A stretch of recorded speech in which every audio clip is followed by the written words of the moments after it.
There's an indescribable feeling about this place. It's extremely unique. And each summer, millions of salmon return to this inlet, and so do we. We come to this beach that we've come to call home.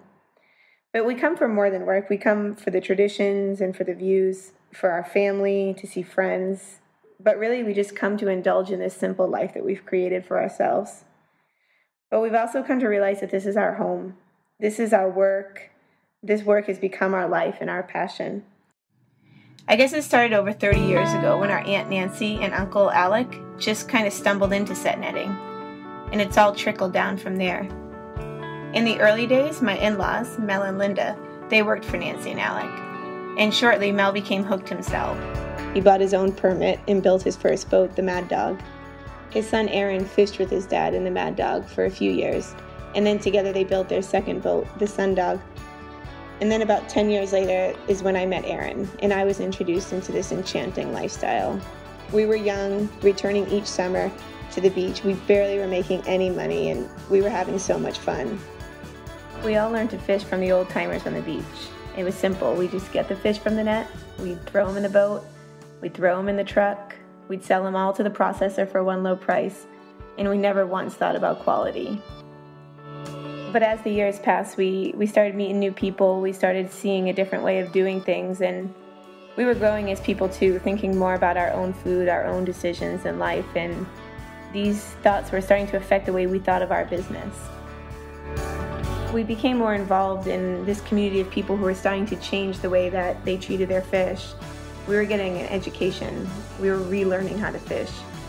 We were learning how to bleed them so the meat didn't bruise, how to keep them the perfect temperature by putting them in with salt and ice. And the hardest part probably was we were learning not to throw our fish. We made inventions to get them in from the boat into the truck. These changes, they didn't come easy. They were hard to get used to, but they definitely left us with a new sense of ownership and pride with this business. And from there, we made our first signs and we got permits that we needed to sell our fish direct. We became real proud of our fish. It was actually really funny to hear us talk about our fish. We had turned into complete fish geeks and bragging about our sustainability of our fishery and the quality of our overall fish. We started off pretty simple. I mean, we were basically filleting the fish on our beach and sending a few 100 pounds down south to friends and family. But the majority of our fish were still going to the processor. But over time, we found a great local processor to work with. They were cutting and packaging our fish. We joined a local co-op and things just started to grow from there. Now, over the years, we're here and through word of mouth, through friends and family, by working through the co-op, we now sell 60% of our catch direct to personal markets. And we sell to health food stores, we have some restaurants, we have our friends, our family. And up in Alaska, we sell to many local people who just come down and get fish right out of our boat. It's been a great journey, the whole experience. We've learned so much and we definitely had a lot of help from people, and it's just a true grassroots experience, starting from an idea, and I feel like we've come a long way. Actually, just last summer, there's these guys from Fish and Game.